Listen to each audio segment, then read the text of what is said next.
Olá, meu nome é Luiz Duarte e você está no Brazilian Council. Aqui discutimos relações internacionais e idiomas. No vídeo de hoje, vamos analisar a entrevista do ministro das Relações Exteriores da Polônia, Radosław Sikorski, à rede TV Sky News. Nesta entrevista, ele cobriu assuntos ligados à guerra da Ucrânia, à defesa dos países europeus e às relações com Trump e Putin.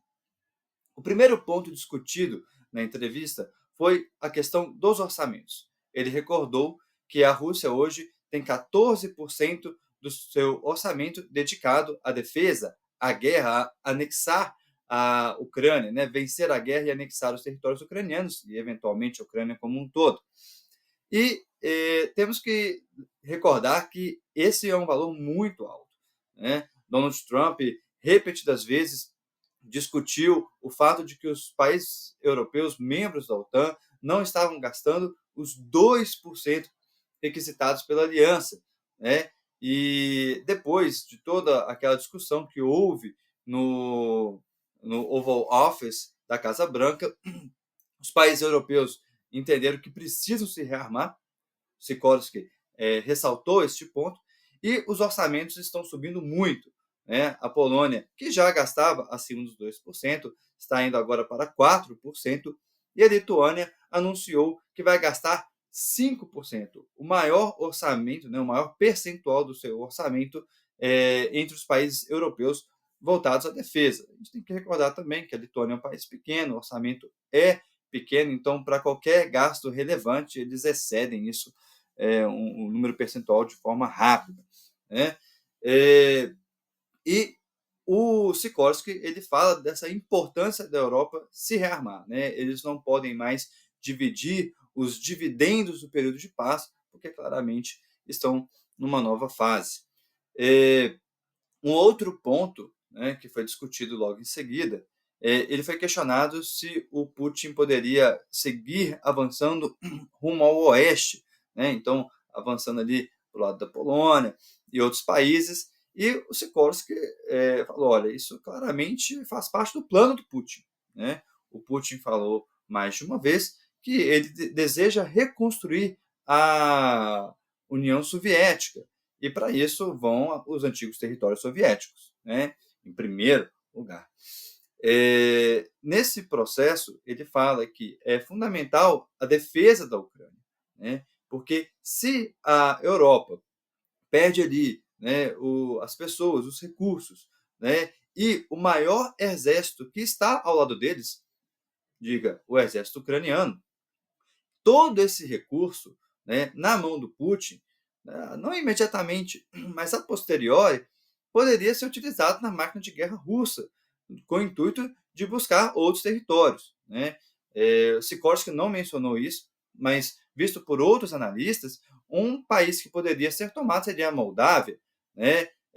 Belarus hoje tem um regime pró-Rússia, em que não há tanta necessidade do Putin anexar, mas uma vez que ele anexasse a Ucrânia, anexasse a Moldávia, o que o impediria de tomar esse tipo de postura, né?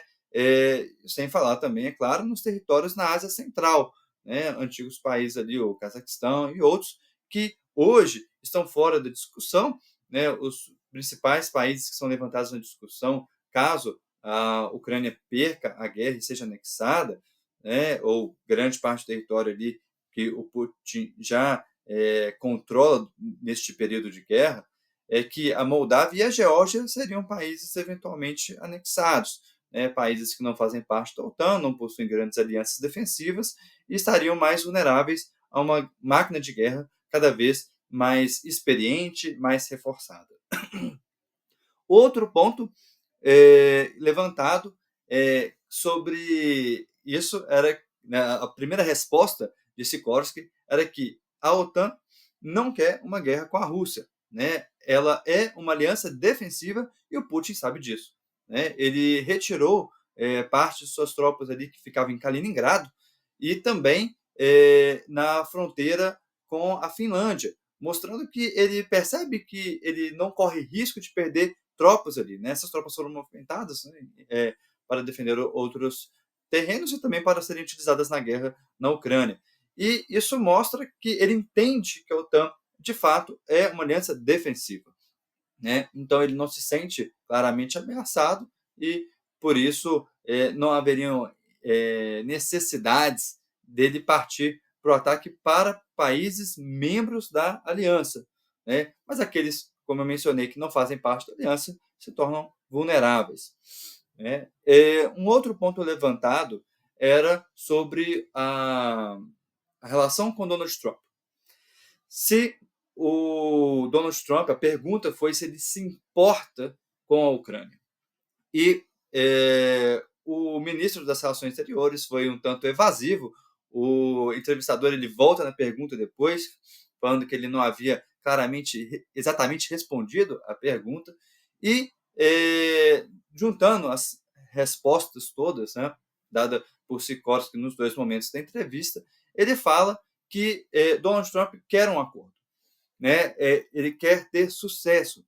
E nesse processo, para os europeus, sucesso no acordo não é apenas um cessar-fogo, mas sim um acordo de paz justa e duradoura para a Ucrânia. Ele fala que a Ucrânia tem que ter o seu direito, né, de existir, né? Isso cabe aos ucranianos decidir, não cabe a Trump nem ao Putin, né? E ele levanta o argumento ucraniano de que eles precisam de garantias. E ele recorda dois acordos que foram feitos com a Ucrânia, né? Primeiramente, o Acordo de Budapeste. Vale recordar que este acordo foi logo após o fim da União Soviética, assinado em janeiro de 1994, em que a Rússia discutia com a Ucrânia sobre que a Ucrânia, então detentora do terceiro maior arsenal nuclear do mundo, né, claramente atrás apenas de Estados Unidos e a própria Rússia, iria abrir mão destes armamentos. A Ucrânia levantava dúvidas sobre a sua autodefesa, né, em como que ela ficaria no cenário, né, se ela se tornaria vulnerável a posteriores ataques. E os dois países não conseguiram chegar a um consenso, então os Estados Unidos se envolveu e o Clinton participou da negociação em que a Ucrânia concordou em repassar essas ogivas para a Rússia, em que elas seriam desmanteladas. A Ucrânia se tornaria uma signatária do acordo de não proliferação nuclear e teria algumas garantias, mas essas garantias não ficaram muito claras e não eram do ponto de vista de defesa, claramente, né? Então, quando a Ucrânia começou a adotar uma postura, né, vindo do seu povo, de buscar uma aliança com o Ocidente, buscar entrar na União Europeia, buscar entrar na OTAN, né, buscar uma saída daquela civilização ortodoxa, né, buscando aqui novamente o livro de Samuel Huntington, né, e migrar para a civilização ocidental, né, o Putin não aceitou. Então, ele pega e invade a Crimeia, a princípio falando que as tropas não eram dele, que aquela situação, né, não se tratava de uma invasão, até que posterior ele veio e confirmou a anexação do território, né? E também iniciou-se ali o movimento separatista em Donbass, claramente motivado pelas tropas russas, né, pelo Putin, e que culminou em 2022 com uma invasão do país, em que, quando as tropas russas estavam ali se alinhando nas fronteiras ucranianas, o Putin ele negava qualquer movimento de invasão, né? Mas o governo dos Estados Unidos, o serviço de inteligência, alertaram os ucranianos que a quantidade de tropas não se tratava apenas de um exercício, eram tropas muito grandes, né? Na época de 200 mil soldados, se não me engano. Então, eles estavam se preparando para algo de uma proporção muito maior, né? Neste caso, tratava-se da invasão. E o Sikorski ele fala que é fundamental que essa paz traga garantias que o acordo de 2014, em que haveria um cessar-fogo, né, e que não haveria uma invasão russa, e que também o Acordo de Budapeste, que foram ambos acordos rompidos por Putin, que o novo acordo de paz não seja como eles, e que traga, de fato, garantias de segurança para a Ucrânia. Então, o entrevistador da Sky News perguntou sobre os peacekeepers, né, os soldados da missão de paz, né, por assim dizer, que tem sido levantado pela União Europeia, né, e também pelo Reino Unido. E ele questionou se a Polônia faria parte dessa ação de peacekeeping, né, se ela colocaria soldados no terreno ucraniano. Sikorski disse que não, né, a princípio esse não é a prioridade da Polônia.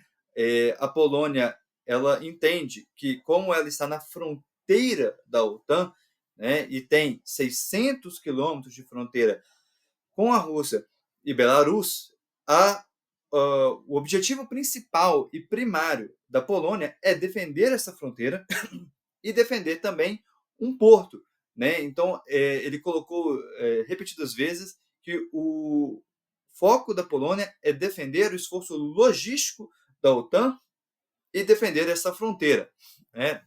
Logístico, ele se referiu claramente ao porto.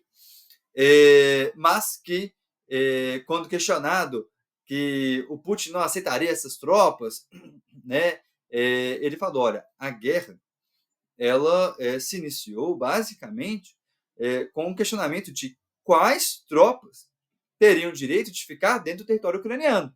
Né? A Ucrânia estava levantando a possibilidade de entrar na OTAN, ou seja, seguindo a lógica da OTAN, tropas de outros países membros da aliança entrariam em território ucraniano, fazendo parte de exercícios, fazendo parte de bases militares, tudo contribuindo para os grupos de resposta que a OTAN possui, né, que hoje são grupos muito fortes ali na Alemanha, grupos nos países bálticos, né, na Polônia. Então, nós temos isso claramente, né, não apenas com soldados dos Estados Unidos, mas de todos os países membros da aliança. Né? Eles buscam grande sinergia entre os aliados.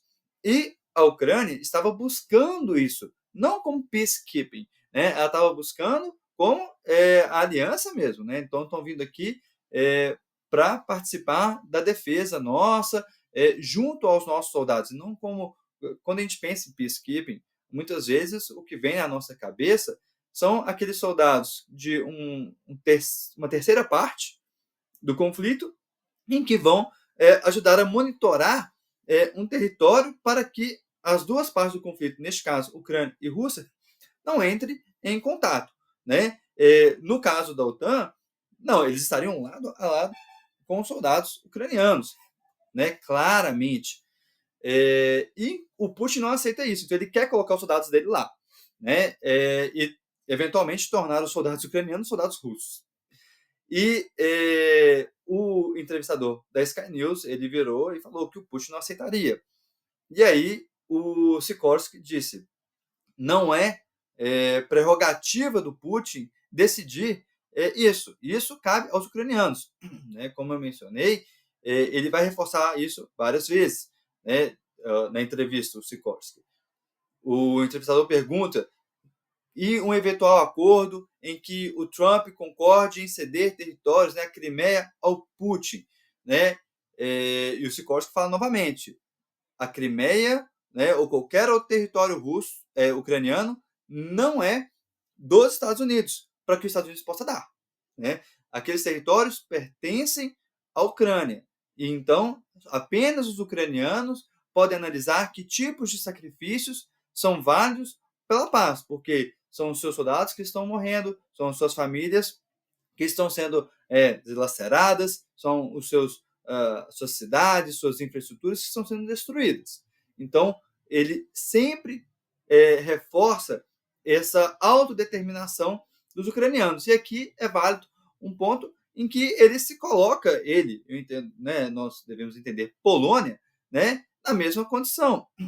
Qualquer coisa que aconteça, né, igual a um eventual movimento russo para cima, da Polônia, né, ou qualquer outro país, quem tem o direito de decidir o futuro da Polônia são os poloneses. Então ele bate nessa tecla, né, reforçando o direito de autodeterminação dos povos que já vem lá da Carta das Nações Unidas, né, e que vem sendo levantado em vários pontos, né, a existência de Taiwan, né, e também de outros países ao redor do mundo, né, ainda mais agora, né, o Canadá, o Panamá, né, à frente eu pretendo fazer um vídeo sobre o Canadá, explicando isso em mais detalhes, e também o Panamá, que são situações bem diferentes, são países em condições bem diversas, né, ali para poder defenderem suas posições frente às alegações de Donald Trump e também da Groenlândia.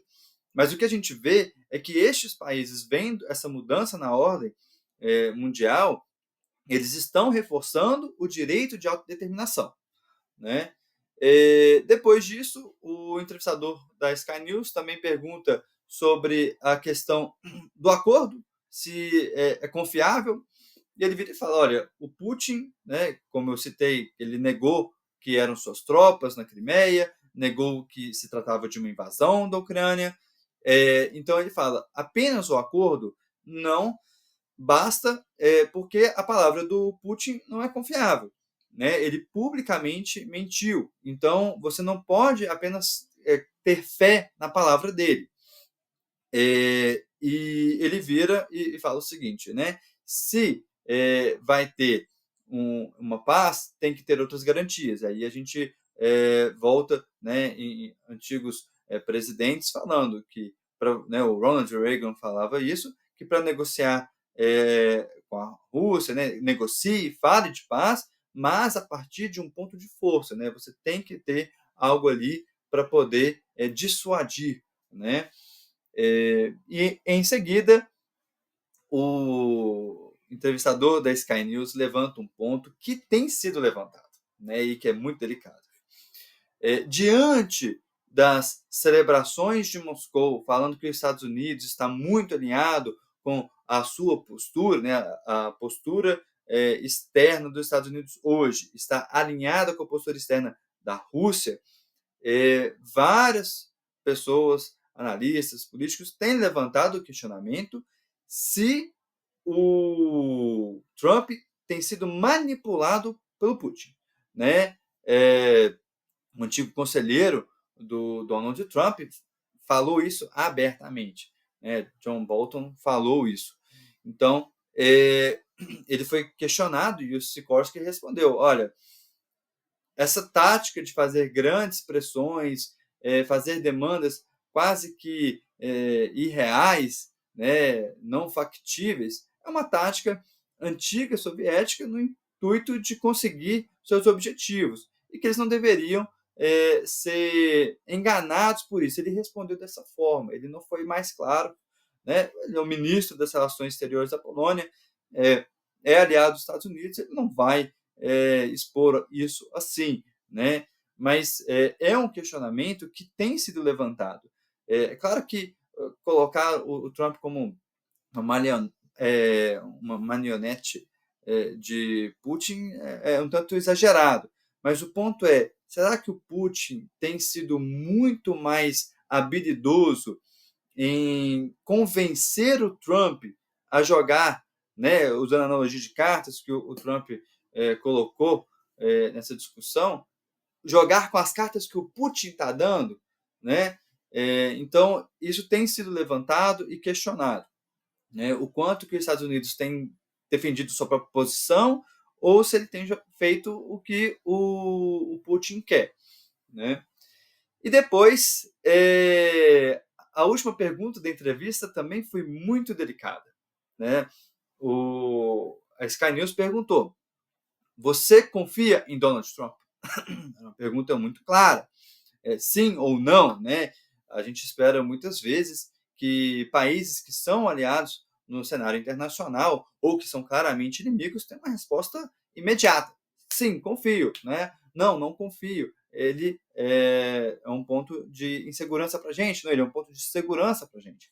No encontro do G7, dos ministros das relações exteriores, a Alemanha se posicionou claramente ao lado do Canadá, nessa discussão toda envolvendo a questão de eventual anexação do território pelos Estados Unidos, né? E quando o Sikorski foi perguntado, ficou muito claro que ele foi evasivo, né? Ele leva ali uns 2, quase 3 segundos para começar a falar alguma coisa, ele começa, fica esse som no ar, para depois ele começar a falar de coisas um pouco mais genéricas, falando de que os países têm que estar unidos para buscar se defender, se posicionar junto, né? E que a Rússia tem sido uma ameaça e que os Estados Unidos é um país que pode contribuir, né? Então vem toda essa discussão.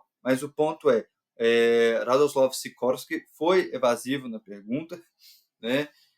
O que levanta o que todo mundo tem visto, que é a insegurança da Europa com a confiabilidade nos Estados Unidos.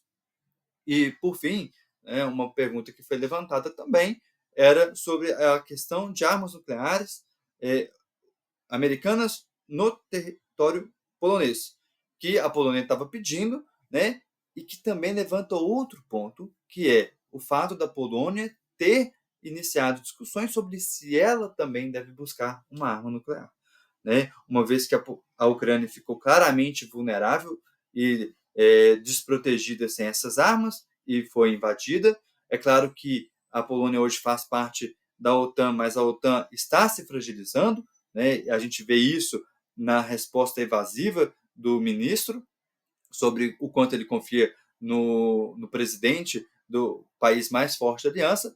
Então, se os Estados Unidos sai da aliança, que vem sendo levantado discussões também, fica o ponto o quanto que essa aliança, né, ou a nova aliança que venha a se formar na Europa, é capaz de dissuadir a Rússia de avançar rumo ao oeste.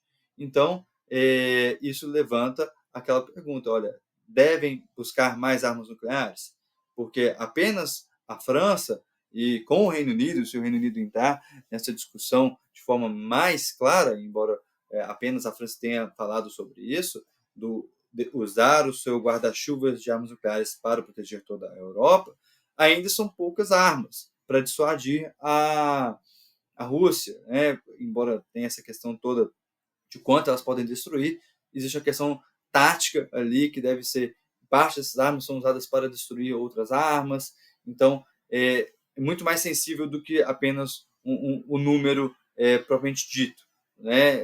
Essa discussão é muito mais longa, mas isso reforça a posição da Polônia de querer buscar armas, uma vez que existem dúvidas do quanto que o seu maior aliado é confiável ou não, né? E, para concluir, o ministro disse que a reputação dos Estados Unidos está em jogo neste acordo, que será feito e com tudo que tem sido levantado também, né? Porque a forma como o conflito na Ucrânia for concluído, encerrado, vai colocar a reputação dos Estados Unidos em jogo para como ele é compreendido pela Rússia, pela China e pelo Irã, né? E também quaisquer outros países, igual a gente está vendo agora, Ruanda invadindo o Congo, né? E querendo chegar, né?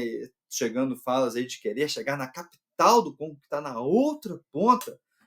A gente vê que se os Estados Unidos fica condescendente com anexações de territórios e não mais defende o direito de autodeterminação dos povos, esses outros países vão se sentir muito mais confortáveis para poder fazer as suas reivindicações de territórios que eles julgam históricos ou táticos cruciais para a sua existência e sobrevivência.